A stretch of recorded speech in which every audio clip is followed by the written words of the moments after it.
veux balancer la main. Tu as dit bonjour Saint-Esprit. Tu as dit bonjour Saint-Esprit. Salut l'Esprit quand il est présent. Tu veux encore te donner une petite mélodie, c'est possible. Tu peux aller. Une petite mélodie, c'est possible. Tu vas mettre ta main sur ton cœur. Tu vas parler pour ton cœur. Tu vas dans ton cœur. Écoutez. Et que tout ce qui veut le distraire soit brisé. Que ton cœur écoute. Que toute distraction soit brisée. Parle à ton cœur, s'il te plaît. Parle à ton cœur. Sois connecté. Parle à ton cœur. Dis à ton cœur, je t'ai et d'écouter la voix de Dieu. Que tout ce qui est épine dans ton cœur soit brisé. Que tout ce qui est oiseau qui veut venir prendre la parole de Dieu soit foudroyé. Que tout ce qui est pierre dans ton cœur, du fait que la parole n'entre pas en toi, soit détruit. Et que cette parole produise en toi la vie au nom de Christ de Nazareth. Seigneur, merci. Quand tu nous parles avec vie, tu nous parles puissamment au nom de Christ de Nazareth. Amen. Amen. Gloire à Dieu. Gloire à Dieu. Amen. Que Dieu te bénisse. On va continuer notre enseignement. Nous sommes sur le thème partie des fondements solides pour un mariage réussi. Alléluia. Le premier jour, on a dit que le mariage est très important. Et si tu dois prendre des décisions, il y a deux décisions importantes que tu dois prendre, dans lesquelles tu ne peux pas te tromper. On a dit qu'il y a le Dieu que tu sais et la personne que tu prends au conjoint. C'est les décisions les plus importantes de ta vie. Alléluia. Tu peux te tromper sur ton travail. Si tu as fait un mauvais choix, ce n'est pas grave. Tu peux prendre les définitions, tu vas aller ailleurs. Alléluia. Si ton conjoint te trompe, même s'il y a un divorce, il est cité. Hier, on a parlé de l'importance des fondements. Ces messages-là, si tu n'en as pas, pour te rapprocher de nous, on va te les donner par Bluetooth. Je t'exhorte, s'il te plaît, à effacer certaines musiques qui ne donnent pas Dieu et écouter ce qui produit la vie. Amen. Parce que ce qu'on a prêché, même quand tu écoutes la première fois un enseignement, tu ne retient que 10% de ce que tu entends. Mais à force d'écouter et de réécouter, la semence qui est dans la parole de Dieu produit en toi la vie. Amen. Donc si tu as un portable, tu as une carte mémoire, il faut avoir une bonne carte mémoire et puis tu vas te rapprocher de lui à la fin du culte, tu vas télécharger ces enseignements-là et tu vas les écouter constamment. Alléluia. Aujourd'hui, on va aborder le thème découvrir les fondements du mariage. Aujourd'hui, on va aborder vraiment le thème pour lequel nous sommes réunis depuis le mardi. Alléluia. On a vu que les fondements sont importants dans la vie. Alléluia. Et donc, si tu bâtis sur de mauvais fondements, ton mariage, ton entreprise va être détruit. Mais alors, quels sont les bons fondements sur lesquels construire? Quels sont les bons fondements sur lesquels bâtir ton ministère, bâtir ton entreprise, bâtir ton mariage? Amen. Alléluia. On a compris qu'un fondement solide et doit durer. Les gens se marient parce que ils aiment quelqu'un. Ou bien son nez me plaît. J'aime ses yeux. Ou son teint. Un tel fondement ne dure pas. Alléluia. Je vais donc dire que ce sur quoi tu bases ton amour, ce n'est pas solide, que c'est la beauté. La Bible dit que la beauté est passagère, elle est vaine. La grâce est trompeuse. N'est-ce pas? Donc ce n'est pas solide. Donc il faut découvrir alors les vrais fondements qui peuvent te permettre de bâtir quelque chose de solide. Et pour cela, il y a deux questions que tu dois te poser. Quand tu as une chose, demande-toi pourquoi cette chose existe. Et elle est créée pourquoi? C'est les deux choses importantes qui font un objet, qui font ce que tu veux entreprendre. Alléluia. Suis-moi très bien. Je vais t'expliquer. Jésus-Christ, une fois, avait une situation dans son ministère, il s'est avéré que il a commencé à prêcher. Et on dit, toi tu es un menteur. Il dit, non, je suis un menteur. Et moi-même, je ne rends pas témoignage de moi. Mais d'autres personnes rendent témoignage de moi. Jean-Baptiste rend témoignage de moi. Le Père rend témoignage de moi. L'Esprit rend témoignage de moi. Mais si moi-même je témoigne de moi-même, alors je serai un menteur. Amen. Et puis une fois il prêchait, il a dit non, je suis la lumière du monde. Je suis le salut de l'humanité. On dit aujourd'hui on t'a attrapé. Tu es en train de mentir maintenant. Pourquoi? Parce que tu veux témoignage toi-même de toi. Amen. Et tu as dit, vu qu'il a témoigné de lui-même, c'est un menteur. Aujourd'hui on t'a attrapé, tu es un menteur. Jésus a donné une révélation très importante de ce principe en Jean 8, verset 14. Prends s'il te plaît, Jean 8, verset 14. Jésus leur répondit, quoique je rende témoignage de moi-même, mon témoignage est vrai. Pourquoi? Car je sais d'où je viens et où je vais. Il dit, c'est vrai qu'aujourd'hui je rends témoignage de moi-même. Mais mon témoignage n'est pas un mensonge. Mon histoire n'est pas un mensonge. Mon ministère n'est pas un mensonge. Mon mariage n'est pas un échec. Parce que je sais deux choses. D'où je viens et là où je vais. Donc ça veut donc dire, si tu ne sais pas d'où une chose vient et là où elle va, si tu n'entreprends, c'est un échec. Quand il dit vrai, est-ce qu'il demeure, est-ce qu'il réussit? Il dit mon ministère réussit pour deux raisons. Je sais d'où je viens et je sais où je vais. Alléluia. Suis-moi bien. Peut-être que tu ne comprends pas. Tu vas comprendre progressivement. Alléluia. Ce que Jésus dit, c'est étonnant. Tu dois te voir de toi-même. Jésus, pourquoi? Quel est le secret de ton ministère? Pourquoi ton ministère prospère? Mon frère, pourquoi ton mariage prospère? Pourquoi ton entreprise prospère? Il y a deux raisons pour lesquelles mon mariage prospère. Il y a deux raisons pour lesquelles mon entreprise prospère. Ce sont les fondements. Je sais d'où je viens et je sais où je vais. C'est pas logique. Mais qu'est-ce que cela veut dire? Qu'est-ce que cela veut dire? Alléluia. Il dit, je sais d'où je viens et où je vais. Amen. Maintenant, vient Jésus. Jésus dit, je viens du Père. Est-ce que je suis? Gloire à Dieu. Donne sa main s'il te plaît. Il dit, je viens du Père. Amen. Jésus dit, je viens du Père. Donc, Jésus vient d'où? Du Père, n'est-ce pas? Est-ce qu'on est ensemble? Ils sont te connecter, pas de te connecter. Suis-moi bien. Amen. Jésus vient d'où? Du Père, n'est-ce pas? Mais pourquoi Jésus est venu? Jésus vient d'un problème que Dieu a rencontré. Dieu a rencontré un problème quand Adam dans le jardin a mangé le fruit. Et quand Adam a mangé le fruit, l'homme est tombé dans le péché. Et l'homme est perdu, n'est-ce pas? La Bible dit qu'à tous ont péché et sont privés de la gloire de Dieu. Donc Jésus vient d'un problème que Dieu rencontre. Dieu rencontre un problème. L'homme est tombé dans le péché. Et donc parce que l'homme est tombé dans le péché, Dieu produit Jésus. Dieu dit Jésus descend sur la terre pour venir sauver l'humanité. Donc c'est parce qu'il y a un problème que Christ est venu. Donc Jésus est venu sur terre à cause d'un problème. Donc quand tu vois une chose, elle est née pourquoi? Elle est venue pourquoi? À cause d'un problème qu'elle doit régler. Alléluia. Donc il est venu d'un problème. Est-ce qu'on se comprend? Donc la première chose à découvrir, c'est le but pour lequel tu existes. Le but c'est que la chose existe. Le but pour lequel le mariage existe. Si tu ne connais pas le but, tu utilises mal la chose. Jésus est venu parce que Dieu rencontre un problème. L'homme a péché. Et l'homme a péché, l'homme est privé de la gloire de Dieu. Alors Dieu doit restaurer l'humanité.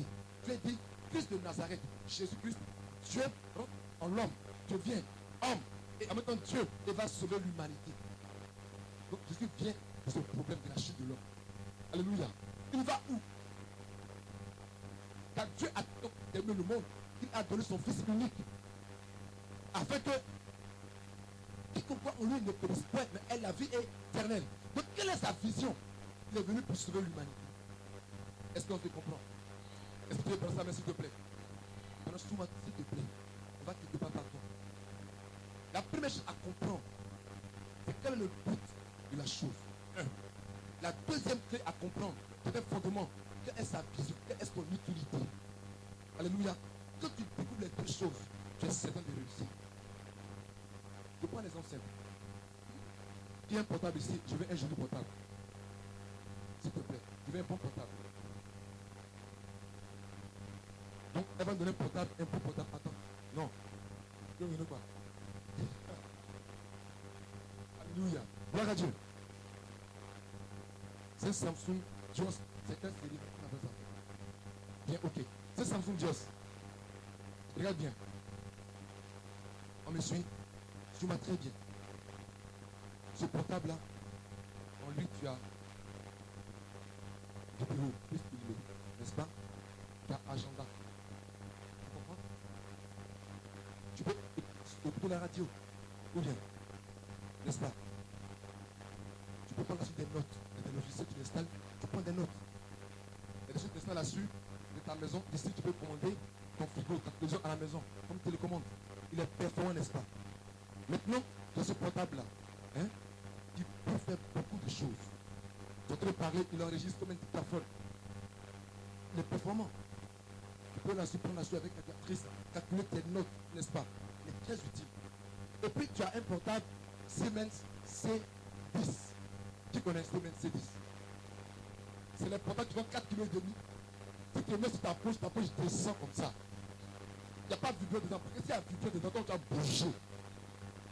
Donc, tu prends Siemens C10 et ce portable Samsung dernière génération.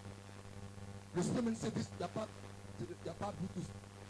Il n'y a pas calculatrice. Il n'y a pas photo, n'est-ce pas? Il n'y a pas quoi encore même. Il n'y a pas Wi-Fi, il n'y a pas radio. Même tu as un Siemens C10, pour 4,5 kg, il n'y a rien dedans. Mais il communique très bien, bon réseau. Tu as un portable dernière génération Samsung S5, la dernière sortie, il y a plein de réseau. On te fait un choix pour avoir un téléphone, tu prends lequel? Tu peux voir C10, pourquoi? Parce que le but pour lequel le téléphone est créé, c'est de permettre la communication. N'est-ce pas? Il est créé parce que l'homme a un problème. On veut joindre une personne partout où elle se trouve. Donc, alors, on veut créer un appareil qui n'est pas trop lourd, mais qui peut lui permettre, partout où elle est, de communiquer. Et donc, le but pour lequel il est né, c'est la communication. Mais est-ce que tu as mis là sur le téléphone, Bluetooth, Wi-Fi, c'est les accessoires. Donc, quand tu ne découvres pas le but du mariage et que tu trouves des accessoires, tu es certain d'échouer. Tu te maries parce que tu vas avoir un homme pour lui, tu vas avoir chaud dans le lit. Ça, c'est accessoire. C'est accessoire. Quel est le but pour lequel ça existe? C'est la première chose. Quand tu ne connais pas le but d'une chose, tu l'utilises mal. Alléluia. Donc, quand tu veux découvrir alors quel est le but, va. Quel est le problème que le gars il a rencontré qui a fait qu'il a payé la chose? Va au commencement. Va voir le créateur. Pourquoi tu as créé telle chose? Pour voir quel est le but pour bien l'utiliser. Amen. Donc, quand tu vas utiliser l'accessoire, tu ne seras jamais heureux. Et beaucoup de personnes prennent l'accessoire du mariage et puis disent, comment je ne marie plus? Non, pourquoi non? Mais c'est compliqué. Il y a un problème dedans, mais il prend accessoire. Puis il pense que c'est l'option principale. Non, c'est accessoire. Si ton téléphone là, mon frère, il n'y a pas de téléphone, il n'y a pas radio, il n'y a pas vidéo, c'est pas grave, mais ça appelle oui. On entend bien oui, c'est téléphone. Quel est le but du mariage? Prends ta Bible. Va au commencement, va dans Genèse. Genèse 2, verset 18. Genèse 2, verset 18. Dieu dit, il n'est pas bon que l'homme soit. Il n'est pas bon que l'homme soit seul. Je lui ferai une aide. Donc, c'est pourquoi Dieu fait le mariage. Il dit, il n'est pas bon que l'homme soit seul. Je lui ferai quoi? Donc, c'est pourquoi Dieu fait le couple. Donc, si toi, tu vas te marier pour autre chose que ça, il y a un problème. Donc, on va étudier les mots. Il n'est pas bon que l'homme soit seul. Donc, la première fois où dans la Bible, Dieu dit qu'il n'est pas bon, c'est au niveau de la solitude de l'homme. Il n'est pas bon que l'homme soit seul. Ça veut dire quoi seul? Le mot seul peut dire au moins deux choses. Le mot seul peut dire quelqu'un qui est isolé, qui n'a pas d'amis, qui n'a pas de compagnie, il est seul dans le quartier. J'habite seul, j'ai personne avec moi dans la chambre, dans la maison, je suis seul dans la vie, n'est-ce pas? Personne avec moi, je suis seul. Donc solitude, isolé. Le mot seul veut aussi dire quelqu'un qui n'a pas quelqu'un pour le soutenir, pour l'aider. Amen. Mais dans ce contexte-là, Dieu veut dire, seul veut dire quoi? Ensuite, il lui fera une aide. Donc, ce n'est pas compagnie. Donc, le seul parle d'une personne qui a besoin de quelqu'un pour l'aider. Donc, pourquoi Dieu crée le mariage? Dieu dit, l'homme seul, il est incapable d'atteindre le rêve que Dieu lui a donner. Donc Dieu amène une femme pour l'aider à accomplir le rêve. Donc ça veut donc dire, quand un homme veut se marier, il ne se marie pas parce qu'elle est belle d'apprendre. Il se marie parce qu'il cherche une femme, une aide dans sa destinée. Donc quand un homme vient voir une femme, il vient lui dire, viens m'aider dans le rêve que j'ai. Et quand une femme, en fait, dit, tu fais la cour, tu lui dit, tu travailles où? Lui ne pas, tu travailles où? Lui, tu as combien? Dis-lui, tu vas où? Parce qu'on dit, viens aider quelqu'un. Mais un gars qui fait rien, on fait, elle peut l'aider. Donc, quelqu'un qui fait rien, on ne l'aide pas. Quelqu'un qui fait rien, il ne se marie pas.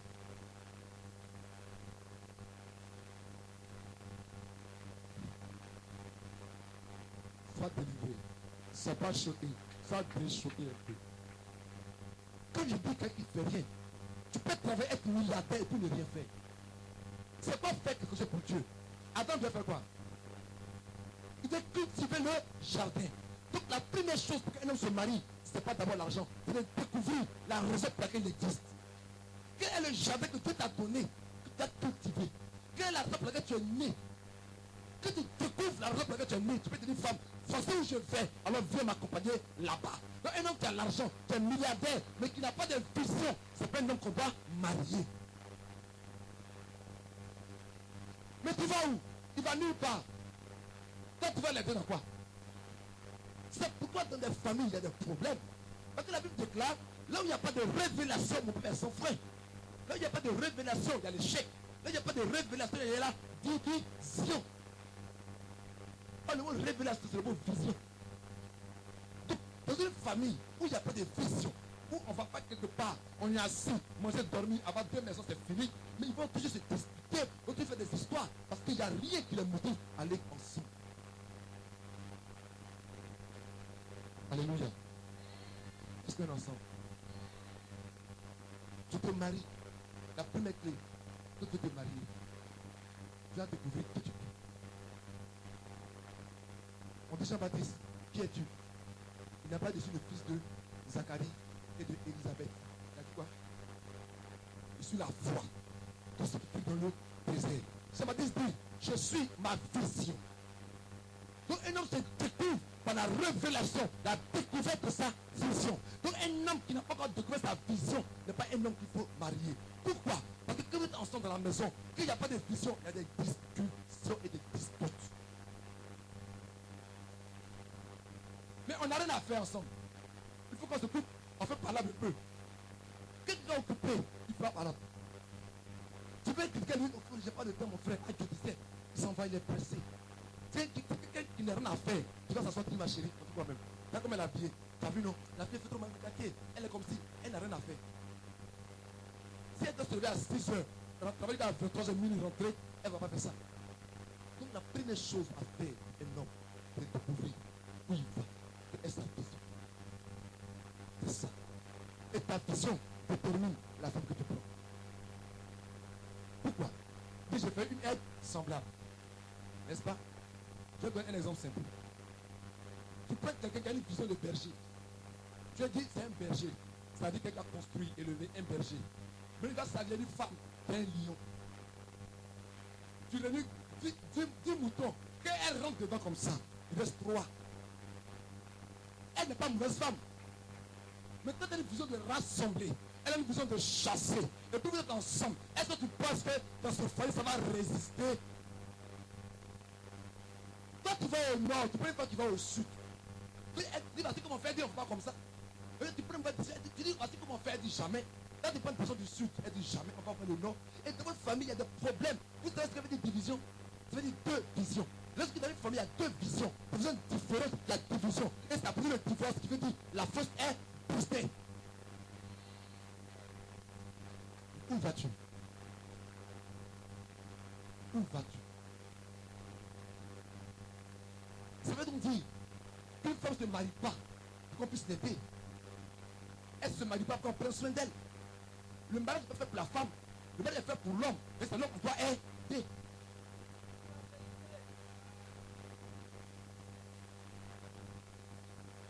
On se marie, tu ne te maries pas pour venir être aidé. Tu te maries pour aider quelqu'un qui va quelque part. Regardez ce que Dieu prend. Il prend quoi? Il prend la côte d'une femme, la côte de l'homme, n'est-ce pas? Pour faire la femme. Il prend la côte de l'homme, n'est-ce pas? On sait que la côte protège les parties sensibles de l'homme, n'est-ce pas? Donc la femme vient protéger ce qui est important, ce qui est décisif, vital dans la vie d'un homme. Tu es venu pour le protéger, tu es venu pour le sécuriser. Et puis il prend quoi? Il prend les os. Oh, la révélation des os nous est donnée par Ézéchiel 37. Dieu dit, parce que des ossements desséchés. Il n'y a plus de vie. Mais Dieu a produit la vie par quoi? Par des os. Quand tout est mort, l'espérance c'est les os. L'espérance produit quelque chose. La femme est pour un homme une espérance. Si tu veux donner à quelqu'un de l'espérance, tu veux donner un rêve, un rêve. Et donc un homme se marie. Pour faire une femme qui donne de l'espérance, pour aller quelque part. Alléluia. Tu es un os qui a produit, multiplié dans sa vie. Donc ton choix dépend de ta vision. Donc arrête de dire, je veux me marier pour être à l'aise. Non. Tu te maries parce que il y a un jardin qu'on doit bâtir. L'homme découvre la raison de sa vie. Et il s'allie à une femme. Et les deux, ils vont ensemble. Et si deux personnes ont la même vision, il est pratiquement impossible de les séparer. Regardez Abraham. Abraham a eu, avant Isaac, un enfant. C'est Ismaël, n'est-ce pas? Et après Ismaël et Isaac, il y avait beaucoup d'autres enfants. Mais Dieu se révèle à Abraham. Dieu dit, Abraham, sacrifie-moi Isaac, ton unique. Mais Isaac n'est pas son seul enfant. Mais pourquoi Dieu dit son unique? Parce que Isaac est le seul qui est sorti d'Abraham. Pourquoi? Parce que Agar, ce n'est pas Abraham. La Bible dit que l'homme et la femme sont une seule chair. Donc quand l'enfant sort d'Abraham et de Sarah, il sort d'Abraham, c'est son fils seul. Est-ce qu'on se comprend? Amen. Donc il y a des personnes à qui tu dois te connecter pour poser Isaac. Dieu change le nom d'Abraham et puis change le nom de Sarah. Les deux ont la même promesse. Quand tu vas te marier, marier avec une femme qui a la même promesse que toi. Parce que ton Isaac, ce qui va brûler ta vie est en elle. Si tu vas marier Agar, tu vas voir Ismaël, il va être béni, mais après il va te détruire. Alléluia. Donc tu prends une femme qui a le même rêve que toi. Et tu vas avec elle. Et alors tu peux produire le rêve que Dieu vous a donné. Dieu dit, est-ce que deux personnes peuvent marcher ensemble sans en être convenus, sans être d'accord? Mais sont d'accord sur quoi? D'accord sur la direction qu'ils vont emprunter. Où il va? Le fondement du mariage, c'est d'abord la découverte de la vision.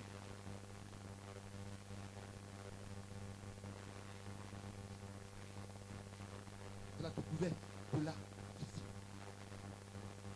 Chérie, tu m'as appelé à faire telle chose. Et je sais que pour toi, il y a les qualités pour la réaliser avec moi. Viens ensemble, c'est le rêve qui brûle en nous. Tu prends deux personnes pour le même rêve. Les deux, ils brûlent peut-être de construire des orphelinats. Pour le même rêve qu'ils ont en eux. Ils ont l'espérance. On va construire des orphelinats. Seigneur, tu vois les enfants dans la rue. Quand ils sont ensemble, ils sont toujours une seule personne. Prends l'exemple en Hébreu, en Genèse 11. L'exemple de quoi? La tour de Babel. Dieu dit, ces hommes-là, ils ont un même esprit, une même pensée. Et c'est un seul peuple. Plus rien ne leur sera impossible. Lorsque deux personnes ont le même esprit, c'est la même vision, qu'ils sont ensemble, il est difficile de les arrêter. Ne mets pas d'abord le côté physique devant. Ne mets pas le côté physique devant. Découvre quels sont les rêves qui brûlent en toi. Parce que je prends les exemples simples. Si ton mari ou toi la femme, tu cherches un homme qui a une belle taille, mais encore tu veux souvent 10 millions de ton belle taille. Du coup, si tu fais un peu, il s'envoie là, tu vas voir quelqu'un qui a belle taille encore. Ou bien, mais celui qui a le rêve que tu as, c'est la seule personne dans ton environnement qui a ce rêve en toi. Tu veux bâtir des entreprises. Tu prends une femme qui a une mentalité de penser. Qu'est-ce que tu veux mettre en place? Tu veux bâtir quoi? Il y a toujours des discussions que vous ne vous comprenez pas. Regardez la tour de Babel. Qu'est-ce qui mauvais projet, mais ils sont un seul peuple, n'est-ce pas? Ils se mettent ensemble, ils bâtissent. Dieu même dit, plus rien ne leur serait impossible. Et Dieu vient. Dieu sépare leur langage. L'un parle français, l'autre répond en BT. Et puis l'autre là-bas, il répond à Yakuba. Quelqu'un là-bas répond en anglais. Ils ne se comprennent plus. Mais ça veut dire quoi? Toi, tu es un chasseur. Toi, tu es un berger. Mentalité de construire, de développer, d'améliorer. Quand on te donne un petit peuple, on te donne un peu d'argent, tu prends cet argent. Et puis quand il revient dans 6 mois, dans 8 mois, dans 10 mois, ce premier fonds qu'on donnait, dans 10 mois, ça devient 100 000, n'est-ce pas? Tu as une mentalité de construire, de bâtir, de développer, n'est-ce pas? Donc voici ton langage. Quand tu parles, tu dis économisons. Ton langage, quand tu parles, tu dis économisons, investissons, épargnons, faisons offrande. Maintenant, tu te maries avec quelqu'un qui a un langage de consommation. Il dit non, on mange. Non, ça coûte combien? Non, on mange. Non, j'aime ça, j'aime ça. Vivre dans la même maison, mon frère, ça va esprit des eaux. C'est incapacité d'avoir la révélation sur le mariage. C'est pas démon, c'est parce que tu es ignorant. Oh Dieu dit, mon père détruit parce qu'il lui manque la connaissance. Comment tu as pour la connaissance? Alléluia. Où vas-tu? Qui es-tu? C'est ça le vrai problème. Il y a des problèmes comme ça dans le foyer.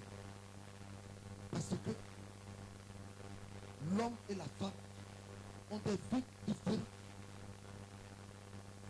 Ils ont des mentalités différentes sur les choses. Ils ne sont jamais d'accord. On te dit, ayez une même âme, une même pensée. Mais ils sont toujours opposés. Dans les discussions, ils ne ont le même point de vue. Mais tu t'es fait fiançailles dans ça. Et puis tu t'es entêté. Souvent, vous ne t'es pas marié, pardonnez. Quand dans les fiançailles, tu es avec quelqu'un, et puis il y a des problèmes qui se posent, Dieu te montre ce qui va se passer demain. Il ne faut pas dire non, ça va aller. Pourquoi? Parce que c'est le petit problème d'aujourd'hui qui va te tuer demain. Amen. Lorsque Dieu a dit à Saül, va détruire tous les Amalécites. Il n'a pas détruit le monde. Mais qui a tué Samuel après? Saül, c'est un jeune Amalécite. Ça veut donc dire, au moment de les tuer, il a laissé un bébé, un enfant. C'est le petit défaut là qu'il a tué après. Donc Moïse, ne soit pas coléreux. Il a pris colère, il a tué quelqu'un. C'est énervé. C'est la petite colère qu'il a laissé là, qu'il a détruit après, qui a empêché qu'il est à Canaan. Si on a le fiançailles, il y a des petits défauts. Tu vas la facture de 1000 francs, et puis tu viens 1000 francs, ça disparaît. Tu vois ton argent disparaît. Tu as assis, ce message, il aime tout regarder. Quand tu vas chez lui, il s'arrête de prier des filles comme ça. On dit, tu m'as compris à quoi? Non, il faut que j'apprécie la créature de Dieu. Est-ce que toi, tu n'as pas la créature de Dieu? Lui, il a pris quelqu'un ailleurs. Il faut faire attention. Dieu te parle. Dieu te parle. Il te montre maintenant les divisions, les deux manières de voir différentes entre vous. Si tu t'entêtes, tu t'en vas, que tu n'as pas réglé, ton secret de le faire régler, il y a problème.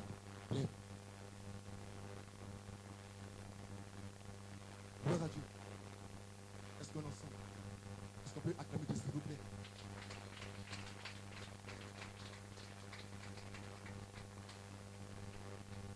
Quand une femme épouse un homme, elle épouse sa destinée. C'est pourquoi sois certaine de sa destination. Quand tu t'appelais avant de Désiré Cadet, tu as marié M. Zadi Zoro. Tu es venu maintenant Zoro Cadet. Ce n'est pas seulement ce changement de nom physiquement, même spirituellement, tu as changé d'identité. Ça veut dire, sois certaine, sois rassurée sur le nom que tu vas porter, sois rassurée sur l'identité que tu vas avoir demain. Tu ne peux pas rassurer, pardon, ne t'engage pas dedans. Pardon. Toi, homme, je dis, Dieu va mieux qu'un. Parce que l'un tombe, l'autre le relève.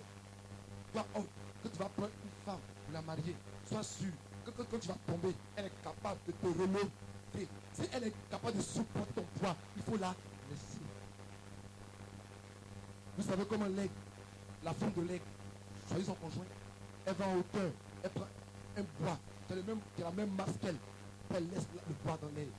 Si une lègue, tu veux la voir, entre les aiguilles qui planent, tu es capable de prendre le bois avant qu'il ne tombe. Elle dit, c'est lui là, je veux. Parce qu'il est capable, tu peux savoir j'ai des problèmes, de me soulever et de me soutenir.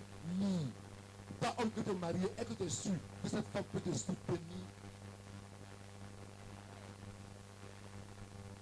Est-ce que tu n'es pas trop lourd pour elle? Vous lui ferez une aide semblable. Amen.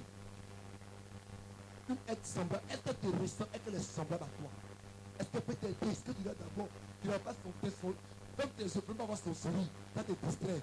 Il faut regarder si elle peut te soutenir, t'aider. Si elle ne peut pas, même si elle est lui Simon,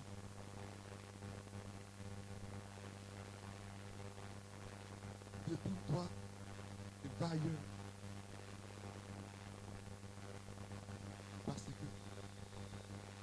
ce que tu as besoin d'abord, c'est d'une aide pour te soutenir. Maintenant, il y a d'autres choses autour.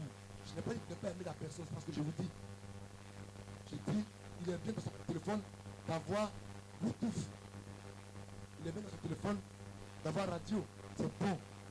Mais il faudra communiquer d'abord. Maintenant, si on a les autres après, Dieu merci. Mais si on a tous les autres, on n'a pas la communication, on va jeter le téléphone. Pour ne pas jeter ton mariage, sois certain que la personne là est une aide. Sois certaine que ce monsieur va quelque part. Où toi aussi tu vas. Quand tu es rassuré maintenant, tu peux regarder les autres choses à côté. Sinon, tu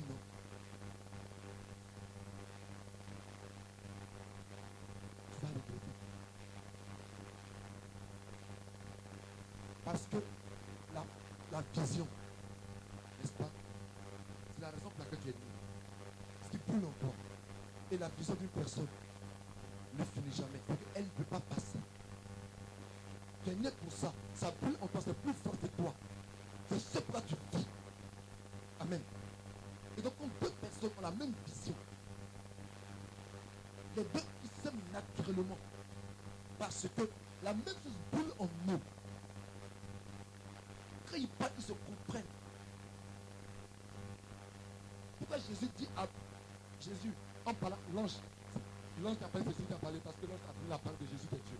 Pourquoi Jésus dit à Marie, va voir ta cousine Élisabeth. Quand Gabriel dit à Marie, va voir Élisabeth. Parce qu'Élisabeth et toi, vous savez la même chose que vous ressentez. Si toi tu es un homme, tu es un homme, tu marches avec une femme qui est enceinte, tu vas dire, mais la fille est bizarre, qu'est-ce que tu as fait de moi? Pour toi, tu peux t'asseoir devant un niveau. C'est pas logique, tu ne peux pas la comprendre. Pourquoi? Parce qu'elle a une vision, une manière de voir qui est différente, n'est-ce pas? Mais une femme qui est enceinte, comprend le langage d'une femme qui est enceinte. C'est pourquoi marie-toi avec quelqu'un qui parle le même langage que toi. Sinon, il ne comprendra pas quand tu craches. Il va être tout ça. Comment toi tu peux manger dans la douche? Bon, c'est pas logique. On va te dire, ma soeur, ta manière de marcher là ne m'arrange pas. Il faut aller en même temps. Mais si tu prends une autre personne qui vit la même chose que toi, vous vous comprenez. Vous êtes votre caniveau, vous vous crachez, vous mangez votre placali, vous êtes heureux. Ou bien,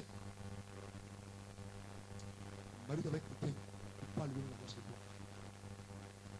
Alléluia. Tu es certain que ton mariage va résister. Parce que quand il va devant lui, quand il peut français, lui va ça en arabe, il ne comprend pas. Il quitte devant moi là-bas. Parce qu'elle n'a pas la même vision que lui.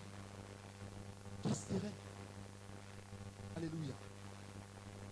Même Jésus, son mariage a tenu. C'est la même vision que son épouse. Jésus, son épouse, c'est l'église.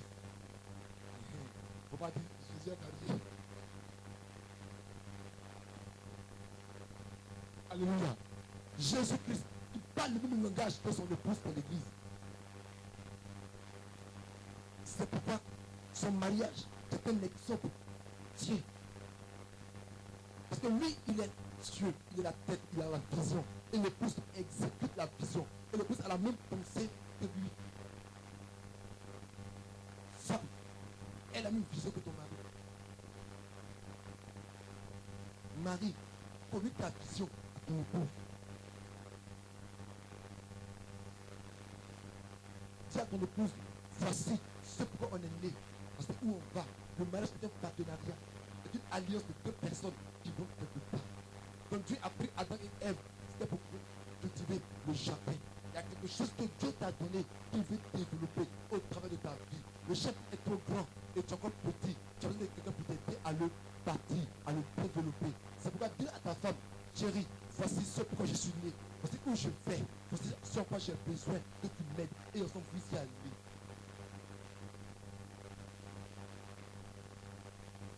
Amen.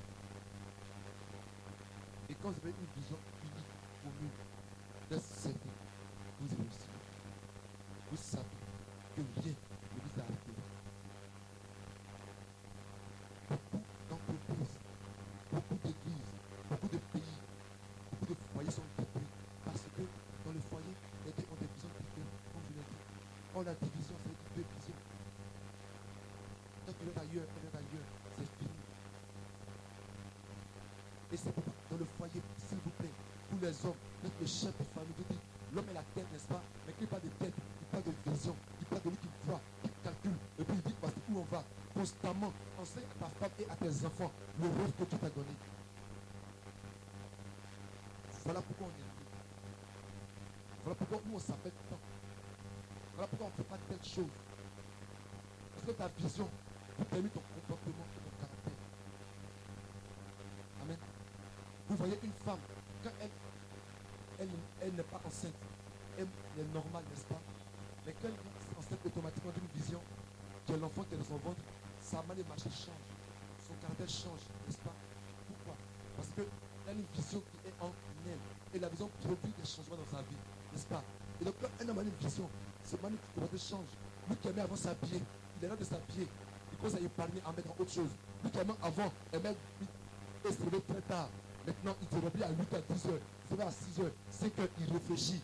Si vous avez une vision, vous allez vous comporter en fonction. Je dis, chérie, Dieu m'a dit que nous, on est nés pour bâtir une télévision en Côte d'Ivoire qui va couvrir la terre, qui va communiquer sur les enfants, pour que les enfants de 6 ans à 15 ans qui sont encore dans la fête de l'âge où Satan veut les bombarder, on fait une télévision juste pour enfants, mais chrétienne, pour leur communiquer la pensée de Dieu. Voilà pourquoi on est né. Et quand tu as la même vision que ton mari, quand on vous donne 500 000 francs, vous ne épargnez même pas à 10 50 000, vous payez moins de 200 000 francs. Et vous mangez, vous dormez dans des quartiers précaires. Parce que demain, vous voulez que quelque chose se passe dans votre vie. Mais si ta femme n'a pas ta vision, que tu vas épargner 200 000 francs, si 500 000, elle va dire que tu n'es pas intelligent, tu ne m'aimes pas. Je dois m'habiller comme mes camarades, je dois marcher comme mes camarades, je vais avoir dans ma voiture, ma maison comme mes camarades. Parce que tu n'as pas ta vision.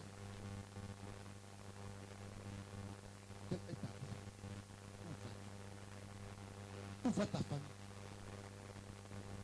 En quoi que ta famille est différente de ma famille? Et chaque famille a un rêve particulier. En quoi est-ce que la famille Guamé, la famille Aka, la famille, en quoi est-ce que la famille Sissé est différente de la famille Zozoro? En quoi? La vision est différenciée de fait. Amen. Ta famille est différente de la mienne et par la vision que Dieu nous a donnée chacun. Chaque famille a une vision particulière. Et cette vision est donnée à l'homme. C'est à l'homme de la communiquer.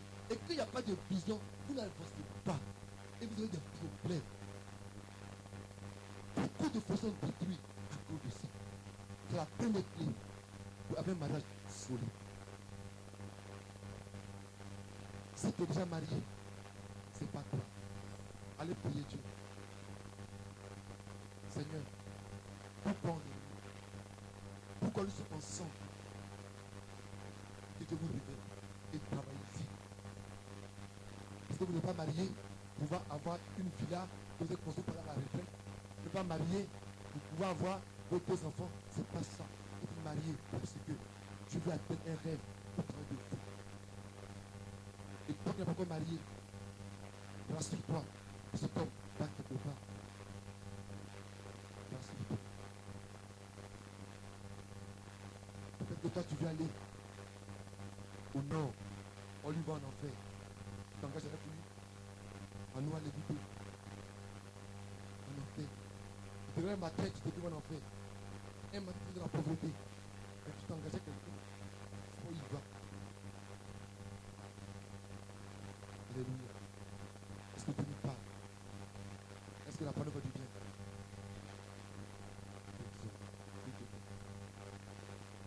Découvre.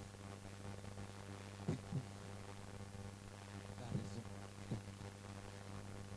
Il n'est pas bon que l'homme fasse.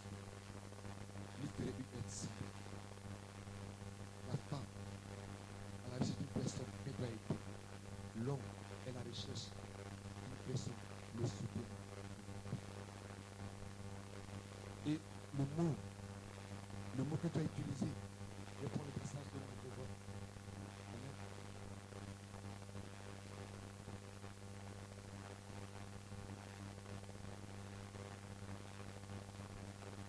Le mot en Genèse 2, verset 24 dit, c'est pourquoi l'homme quittera son père et sa mère et s'attachera à sa femme, n'est-ce pas?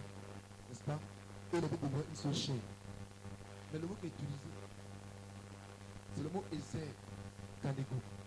En hébreu, ne pas t'inquiéter, pas grave.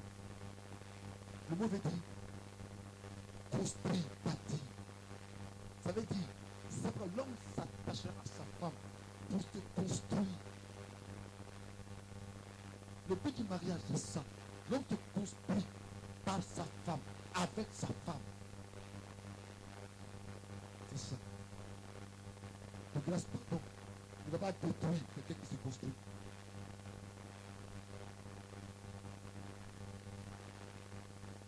C'est pour l'homme qui quittera son père et sa mère et s'attachera à sa femme pour se construire. Voici la version littérale. L'homme doit se réaliser. Jésus lui-même Dieu a accompli sa destinée. Ce que Dieu l'a appelé. Il a besoin de l'aide de son épouse et l'église. Je conclue par là. Change de mentalité femme. On a tous fait quoi? C'est pour ça que quand il y a le mariage, tu vois, quand il y a le mariage, l'homme n'est pas content. Il n'est pas fâché aussi, quoi. Il est calme, il est. Hein? Là, il dirait, mais c'est la femme qui ouh, elle a gagné. Mais en réalité, la femme dirait être calme. Et puis le mec dit, ouh, j'ai gagné parce que c'est l'homme qui a bien été.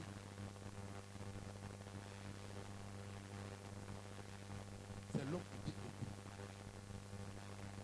Tu dois être content. Il a découvert l'aide à laquelle il aspirait depuis longtemps. Je prophétise sur ta vie. Tu as une aide semblable pour ton mari au nom de Jésus-Christ. J'annonce dans ta vie que Dieu te donne les moyens de le soutenir à tout point de vue au nom de Jésus-Christ. Et là où cet homme était abattu, là où il était dans les difficultés, là où il y avait dans sa vie des ténèbres, parce que tu es entré dans sa vie, la lumière tombe sur lui au nom de Jésus-Christ. J'annonce qu'avec toi, après des choses élevées dans la vie de cet homme-là. Tu as une aide de ton mari. Père, merci pour ta parole. Merci pour ta parole. Merci pour ta parole, Jésus. Aide-nous, on va devoir à comprendre, à réaliser que le mariage est fait